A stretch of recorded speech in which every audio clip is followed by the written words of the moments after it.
¿Es el sincretismo un insulto? La idea de cruzar al cristianismo con otras ideas es una especie de insulto al que llamamos sincretismo. Pero, ¿cómo se encarna el cristianismo en este mundo sin perder su pureza? Conversamos sobre la fe cruzada entre amigos.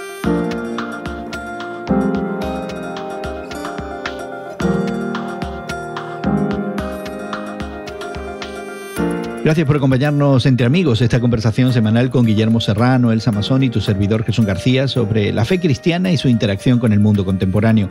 Queremos invitarte a suscribirte a nuestro podcast y a seguirnos regularmente. Puedes encontrar más información en radiomoody.org.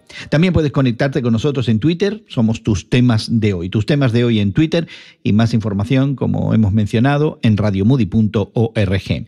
Hoy conversamos sobre el sincretismo como un insulto y descalificación dentro de la fe cristiana. Yo no pude encontrar demasiados insultos, no sé, Guillermo y Elsa, si pueden pensar en algún insulto teológico en la fe cristiana. Quizás no en este momento, porque nuestras limitantes mentales de repente hacen su juego, ¿no? Yo veo los insultos teológicos más bien, aparte de escasos, los veo sucediendo mucho en la academia, ¿no? Cuando algún teólogo escribe algún artículo muy técnico, muy intelectual acerca de cierta porción de la Biblia o de la manera que fue traducida, o lanza alguna innovación teológica y luego viene otro teólogo a contradecirlo, ¿no? Y se inician esos careos de que tú estás mal por esto y tú estás mal por lo otro, pero como que muchas veces esas discusiones se desvanecen. Pero en los últimos años es cierto que la palabra sincretismo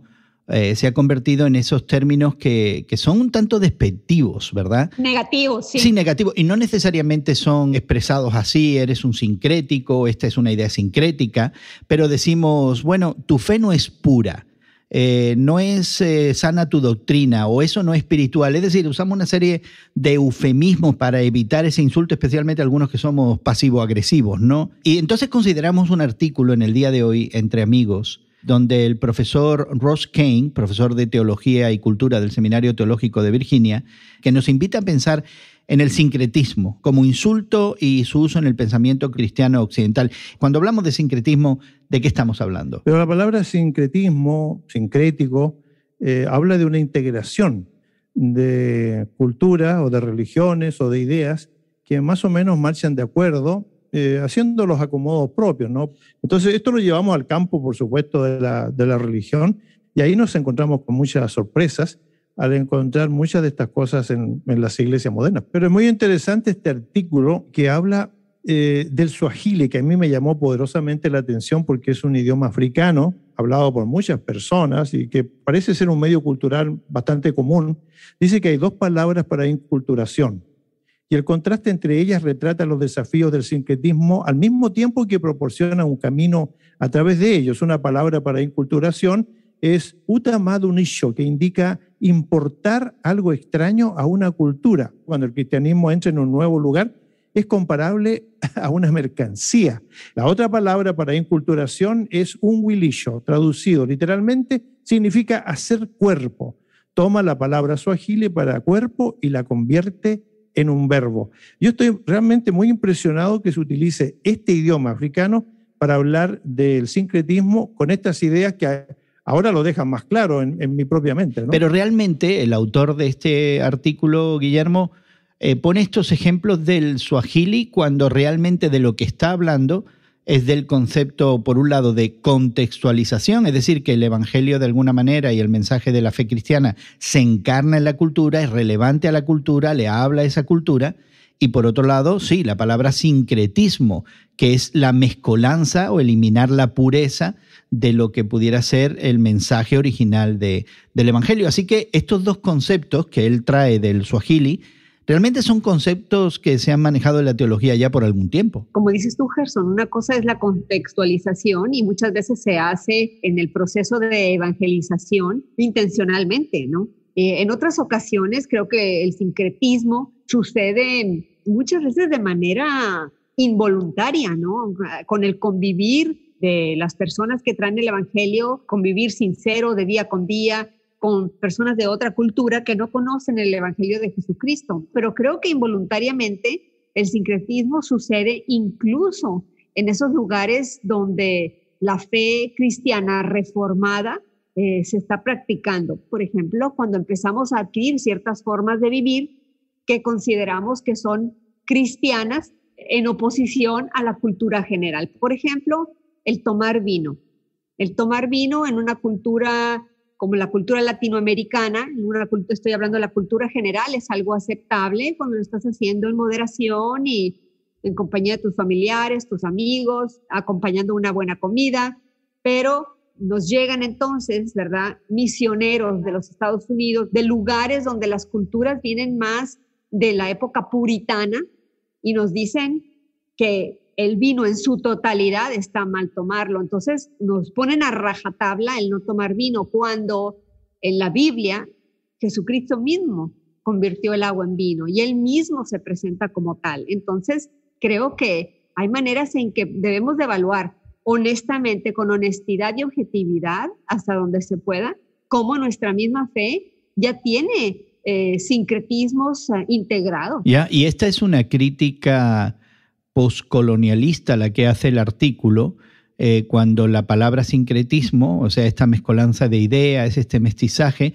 se usa para descalificar o menoscabar las expresiones de la fe cristiana que no coinciden con ciertas aspiraciones de los imperios y sociedades occidentales europeas y norteamericanas que llevaron el evangelio a algunos lugares o que llevaron la cristiandad a algunos lugares en países no industrializados. Y en ese sentido se valora la posibilidad de recuperar ciertos valores culturales que no necesariamente sean malos, pero justamente porque hay un acto interpretativo también desde el punto de vista de la cristiandad occidental, es que el artículo dice que en cierta manera todos sincretizamos, que es lo que tú estás apuntando, Elsa, que de alguna manera cuando el evangelio habla a nuestra cultura y nos incomoda, muchos de nosotros tenemos la tendencia de eliminar la incomodidad hablando de otras cosas o interpretando de otra manera. Así que esa realidad que vemos fácilmente que viene de otras culturas debe ser integrada también en la nuestra. Es decir, hasta qué punto yo estoy sincretizando el mensaje del evangelio cuando encuentro algo que va contra mi cultura, contra mi entendimiento de las cosas y me incomoda. Yo creo que el autor dice que todos sincretizamos y dice los pastores saben esto intuitivamente. Buscamos constantemente vínculos con la cultura de una congregación para moldear la forma en que predicamos y lideramos. Simplemente no estamos acostumbrados a llamarlo sincretismo. Y yo creo que yo lo viví en la práctica, en las iglesias en las que tuve el privilegio de liderar como pastor, cuando veía algunas cuestiones que chocaban con lo que, digamos, en mi formación dogmática, teológica, no estaba de acuerdo a lo que yo veía en las personas, ¿no? Esta idea, por ejemplo, del ahorro, vamos a ponerlo así, ¿no? Y en donde en la cultura evangélica tradicional el ahorro forma parte de una cuestión casi religiosa, es decir, no solamente hay que dar el diezmo, pero también hay que ahorrar para el futuro y cosas así. Y cuando yo veía en estas iglesias latinas nuestras, tan latinas, en donde se gastaba y se despilfarraba todo lo que se tenía para vivir el ahora, que la gente no sabía que estaban viviendo un tipo de existencialismo, no estaban viviendo el momento, ellos no lo sabían, pero yo sí, y yo trataba de limitar esto desde un punto de vista teológico, es decir, nunca yo hubiera dicho, no utilicen esta cuestión tan sincrética, no lo hubiera llamado nunca así, aunque en mi mente sí lo veía. O sea, yo creo que este artículo tiene razón cuando dice que los pastores saben esto intuitivamente. Pero el problema es que, al fin de cuentas, el autor reconoce que hay un sincretismo que es bueno, digamos, en cierta manera, sea la idea de la relevancia del evangelio ante la cultura, y un sincretismo que no es tan bueno. El problema es saber cuál es el bueno y cuál no lo es. Es como el colesterol, ¿eh? Hay el bueno y el malo. Exactamente, tenemos aquí esta diferente manera de entender las cosas, ¿no? ¿Cuál es el sincretismo bueno y cuál es el que no es tan bueno? Es que también el artículo guarda un poco de silencio porque dice que en las palabras del mismo Jesucristo, Él dice que cuando venga el Espíritu nos enseñará otras cosas que ahora no sabemos, es decir, nos deja ahí en una especie como de incógnita. ¿Cuáles podrán ser estas cosas que nosotros no conocemos o no sabemos hasta que el Espíritu alumbre nuestro entendimiento? Es decir, también podría existir este sincretismo bueno del que no sabemos mucho porque a lo mejor no nos ha alumbrado mucho el Evangelio tampoco. Y yo creo que parte de eso es, como apunta Guillermo, ¿no? Recordarnos que la presencia del Espíritu Santo en nuestras vidas muchas veces nos lleva a incomodarnos. El sincretismo bueno, Gerson y Elsa, yo creo que es la encarnación misma de Jesucristo, que no deja de ser una especie de cuestión que no podemos aquilatar realmente cuando Dios mismo se encarna en un cuerpo humano. Algunos teólogos, Guillermo, llaman a esa encarnación el gran escándalo de Dios. También es sincretismo bueno y escándalo, sí. De verdad que sí, encontrar la divinidad, ¿verdad?, formando parte de la humanidad en la persona de Jesucristo es algo escandaloso, por eso terminaron crucificándolo en su tiempo a Jesús, ¿no? Proclamarse hijo de Dios, implicar teológicamente que estás uniendo a la divinidad en un cuerpo humano, que era la realidad de Jesucristo, pero era algo blasfemo para las personas religiosas de su tiempo. Bueno, la idea de que el sincretismo bueno puede venir del propio ejemplo de la encarnación no deja de ser un desafío a las mentes, yo diría, dogmáticas y tan formales de algunas personas que no se dan cuenta que estamos ante uno de los milagros y fenómenos más extraordinarios que se pueda uno imaginar, cuando la divinidad misma llega a formar parte de un grupo de gente que tenía necesidades físicas, de alimentación, de trabajar, de moverse, de visitar, de estar al lado de los que tenían unas grandes carencias, y en donde enseñaba a través de esas carencias la idea de compartir. Es decir, la encarnación no es solamente las figuras barrocas de un Jesucristo muy límpido, blanquillo él hasta la saciedad, y en donde aparece con una aureola y totalmente despegado de las personas.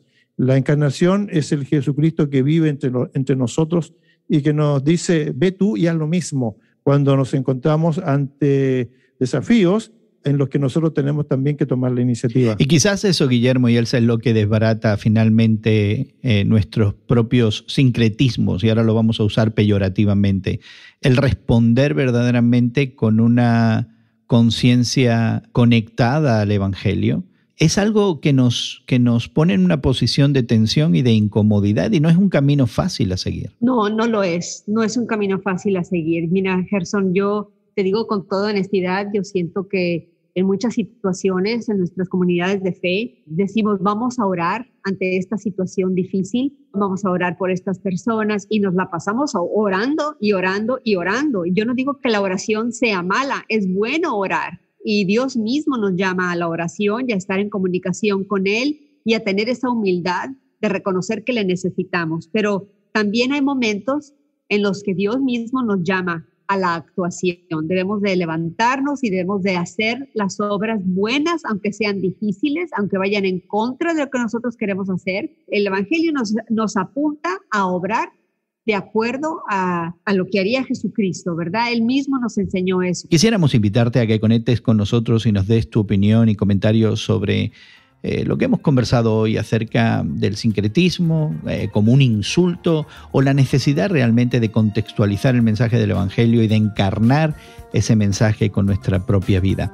Queremos animarte a que nos visites en radiomoody.org. También nos puedes encontrar en las redes sociales, y de una forma más concreta estamos en Twitter como Tus Temas de Hoy en Twitter. Y de nuevo, mayor información, maneras de suscribirte y quizás la posibilidad de escuchar otras conversaciones en radiomoody.org. Agradecemos el trabajo de realización de nuestros equipos de producción en Estados Unidos, Brasil y México. Agradecemos también a Elsa y a Guillermo el tiempo para conversar que han reservado para nosotros, y a nombre de todo este equipo, nuestra gratitud para ti por habernos acompañado. Esperamos encontrarte en otra ocasión para conversar de nuestra fe cristiana y nuestro mundo contemporáneo entre amigos. Que pases un buen día y que Dios te bendiga.